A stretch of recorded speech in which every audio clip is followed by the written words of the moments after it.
예, 스가랴 5장 말씀 함께 나누겠습니다. 이 스가랴 5장 말씀은 지금 스가랴에게 하나님께서 환상으로 보여주시는 것인데 이 말씀이 좀 어렵습니다. 그렇지만 우리가 하나님의 시각들 관점과 시각으로 보면 굉장히 이해하기 쉽습니다. 5장 1절에 보면 내가 다시 눈을 들어본 적 날아가는 두루마리가 보이더라 했습니다. 두루마리는 기록되어진 것들을 얘기합니다. 기록되어진 것은 우리가 하나님 앞에 기록되어진 것은 크게 두 가지죠. 하나는 생명책이고 하나는 행위책입니다. 주로 이렇게 펼쳐져서 보여준다는 것은 행위에 대한 것입니다. 우리가 행위를 어떠한 행위를 사느냐, 죄를 범하고 사느냐, 말씀대로 사느냐, 결국 하나님 앞에 행한 그 죄와 범죄가 다 드러난다라는 거죠. 이절에 보면 그가 내게 묻되 내가 무엇을 보느냐 하기로 내가 대답하되 날아가는 두루마리를 보나이다. 그 장이 20규빗이요 광이 10규빗이니이다. 3절에 그가 내게 이르되 이는 온 지면에 두루 행하는 저주라. 무릇 도둑질하는 자는 그 이편 글대로 건쳐지고 무릇 맹치하는 자는 그 저편 글대로 건쳐지리라 했습니다. 자, 두루마리인데 두루마리에 뭐가 기록됐느냐? 저주가 기록됐다. 그러면 하나님은 저주의 하나님이 아니죠. 하나님은 저주하시고자 하시는 하나님이 아니죠. 그런데 왜 저주가 있느냐? 인간의 죄악 때문에 저주가 있습니다. 그러니까 이 저주가 있다는 말은 이 연결되는 거죠. 저주가 기록되어 있다. 도둑질을 하는 자는 끊쳐지리라 했으니까 이걸 되짚어서 말하면 너희의 행한 그 도적의 행위로 말미암아 끊쳐질 것이다. 그것이 저주다 이 말이죠. 이 두루마리에 기록된 것이 너희의 행위로 말미암아 반드시 하나님께서 뭐 하느냐, 그 죄에 대한 대가를 지불하게 하신다는 거죠. 그래서 죄에 대한 대가를 지불하게 하시는, 아이고 하나님 너무 하시네, 우리를 사랑하신다 하면서 왜 우리가 죄에 대한 모양들을 가지고 있으면 그것에 대해서 저주하시고 우리를 반드시 끊고 심판하시느냐, 이렇게 생각할 수 있는데 하나님은 그만큼 철저하게 죄를 미워하신다라는 겁니다. 우리는 철저하게 사랑하시는 하나님께서 죄에 대해서는 철저하게 미워하신다는 거예요. 그것은요, 죄를 미워하시는 하나님이 우리를 미워한다고 생각하면 안 돼요. 그만큼 하나님 죄를 싫어하시고 하나님은 완전하시고 정금과 같으시고 순결하시다. 그러니까 우리가 하나님 앞에 정금과 같기를 순결하기를 하나님 기뻐하신다는 거죠. 그 죄의 모양으로 갖고 있는 우리의 모습들을 빨리 해결하고 돌이켜야 하는데 인생이 죄를 어떻게 생각하느냐? 우리가 그렇게 죄를 심각하게 생각하지 않습니다. 이 죄를 지으면, 이 거짓을 말하면, 우리가 이 범죄하면 하나님 앞에 저주를 받아서 끊어질 것이다, 그런 생각을 안 합니다. 이 정도 한다고 해서 내가 조금 거짓말 한다고 해서, 내가 조금 교만한다고 해서, 내가 과하게 자랑했을 뿐이지 내가 그랬다고 해서 하나님 안 믿겠다고 한 것도 아닌데 그게 큰 문제냐? 인생은 자꾸 그렇게 생각합니다. 인간들은 자꾸 그렇게 생각한다고요. 그 죄를 큰 문제로 생각하지 않습니다. 교만한 것을 하나님 앞에 문제로 생각하지 않습니다. 그 여전히 어떻게 하냐? 잠시 이 입술로 회개하고 나서 여전히 죄를 범합니다. 왜요? 죄를 싫어하지 않거든요. 거짓말 하는 것을 진절이 나도록 싫어하지 않습니다. 속이는 것을 정말 내가 어떻게 이 인생에 이렇게 속이고 거짓말하고 악독을 행하고 교만하고 잘난 척하고 시기질투하는지 자기 자신에 대해서 그렇게 비참하게 생각하지 않습니다. 근데 하나님은 뭐라고 말씀하십니까? 정확하게 그렇게 하신다는 거예요.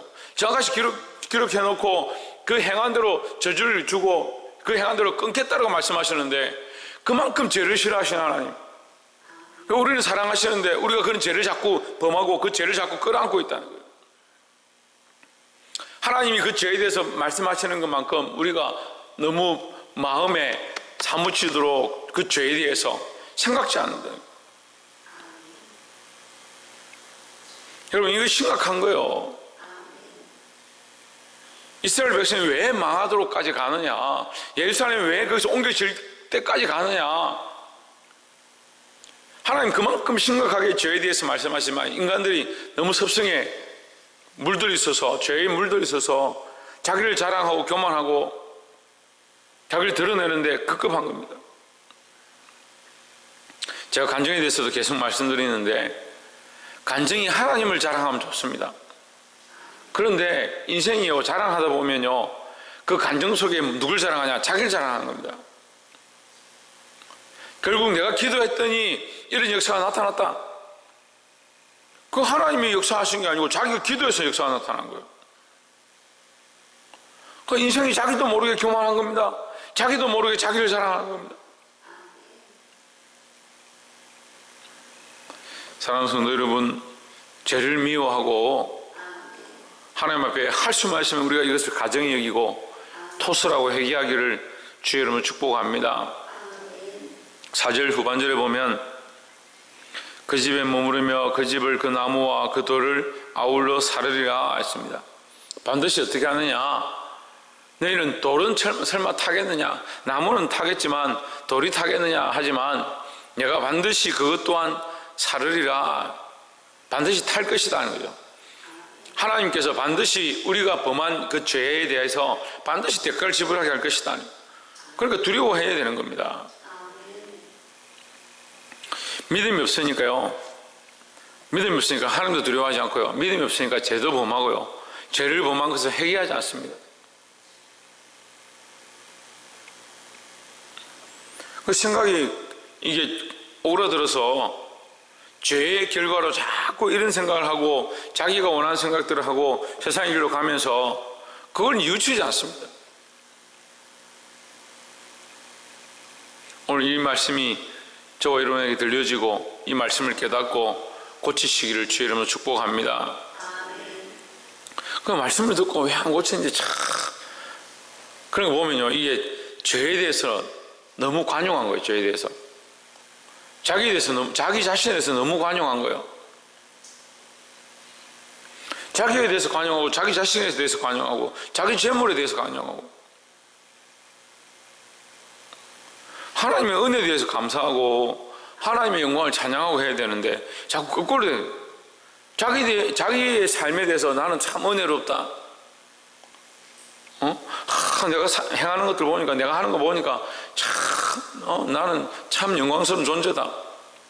자기는 자꾸 영광스럽게 하고 자기 자식들은 자꾸 높여주고 칭찬하고.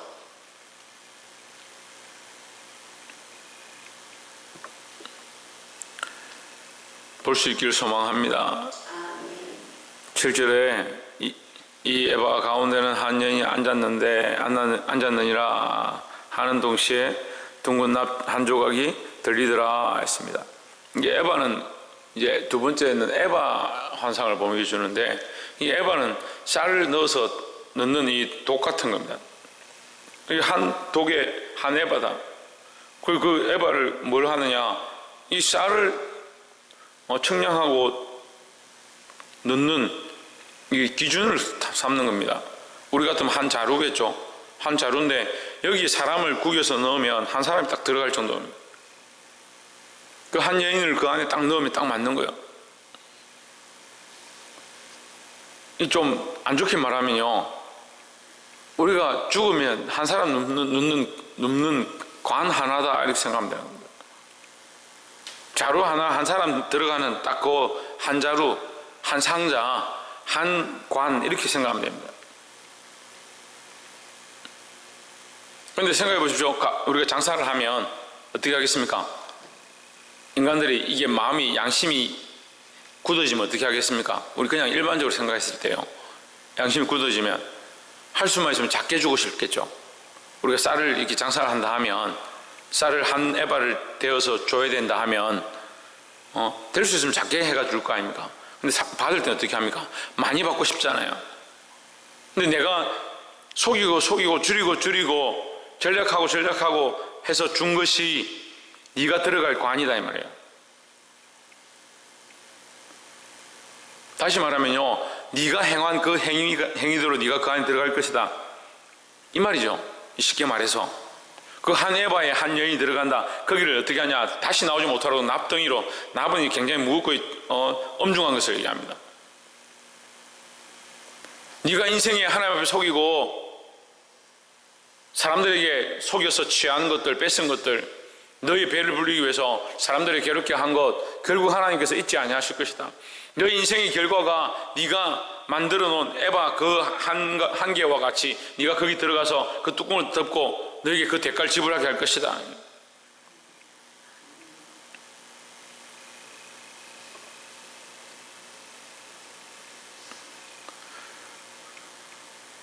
사랑하는 성도 여러분, 처음에도 말씀드렸지만 하나님 우리를 너무나도 사랑하십니다. 근데 하나님께서 죄를 사랑할 수는 없는 겁니다. 그런 착각에 자꾸 빠지면 안 됩니다. 죄와 내가 하나다 그러면 우리는 죄와 함께 망해야 되는 겁니다. 세상과 내가 하나 할 수 없고 죄와 내가 하나 할 수 없습니다. 또한 특별히 우리는 그리스도의 그 죽으심과 그리스도의 피로 사심을 입었습니다. 어디서 샀느냐? 죄로부터 샀습니다. 대속에서 구속했습니다. 근데 여전히 왜 내가 내 인생의 틀에 나를 가두고, 죄의 틀에 나를 가두어서 똑같은 생각과 똑같은 죄의 모양으로 또 범죄하고 또 하나님을 배반하고, 어제 회개했는데 오늘 또 죄의 가운데 있고, 어제 교만했는데 오늘 또 교만하고,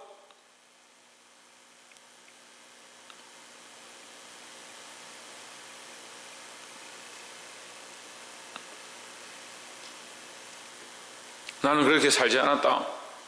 나는 그래도 하나님 말씀대로 살려고 했다. 그렇게 한다 할지라도 반드시 자기가 만든 그 에바 속에 들어간다. 그러니까 우리가 두려워해야 된다는 겁니다. 세상의 기준과 내가 원하는 기준으로 이 관을 만들지 말고 하나님께 맡겨드릴 수 있는 선한 마음들을 가지시기를 주의 이름으로 축복합니다. 10절에 내가 내게 말하는 천사에게 묻되 그들이 에바를 어디로 옮겨가나이까 하매 했습니다. 그 에바의 속에는 뭐가 있습니까? 여인이 들어있습니다. 여인이. 그 인생이 들어있다고. 인생이. 그 인생이 들어있는 이 에바를 어디로 옮겨가느냐. 11절에 내게 이르되 그들이 신할 땅으로 가서 그를 위하여 집을 지으려 함이니라.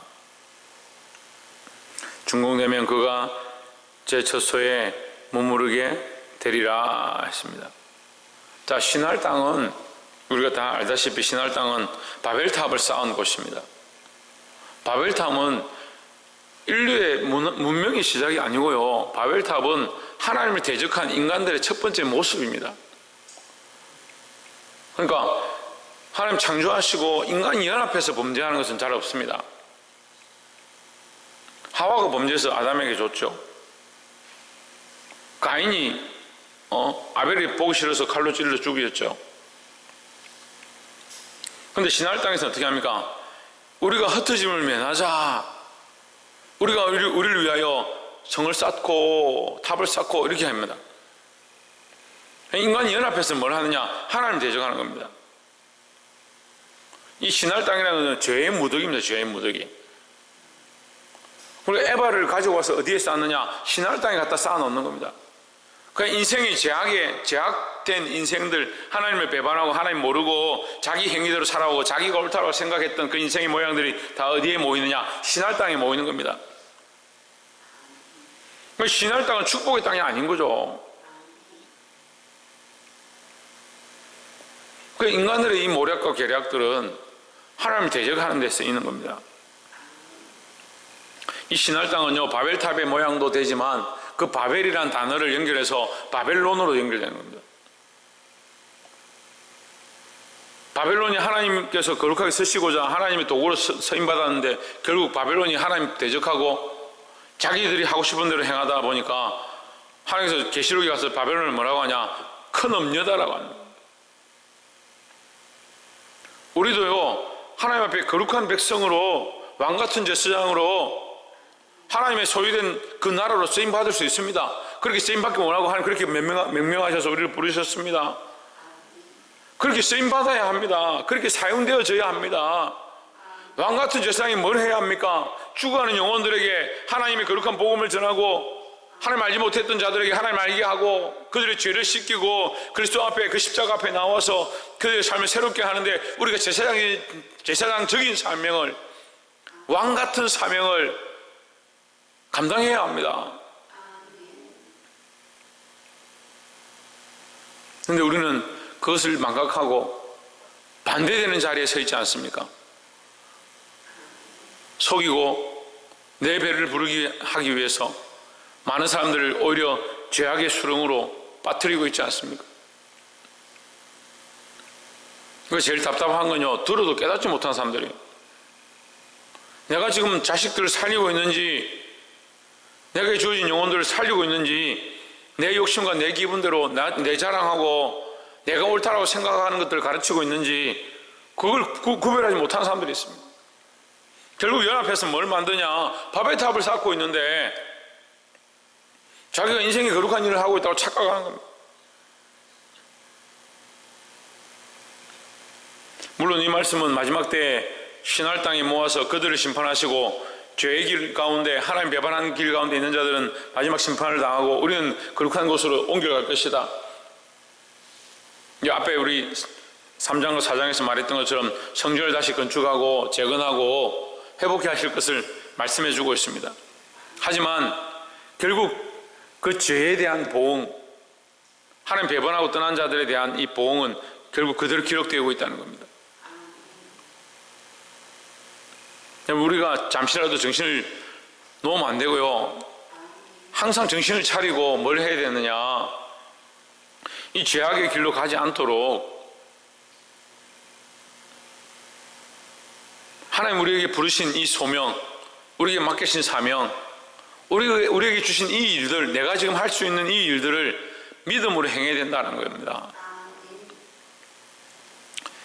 사랑하는 성도 여러분, 죄의 길, 세상의 길을 벗어버리고 믿음으로 살아서 이 악한 세대 가운데 세상으로 가는 영혼들을 진리 가운데로, 구원의 길 가운데로 이끌 수 있는 저와 여러분 되기를 주의로 축원합니다.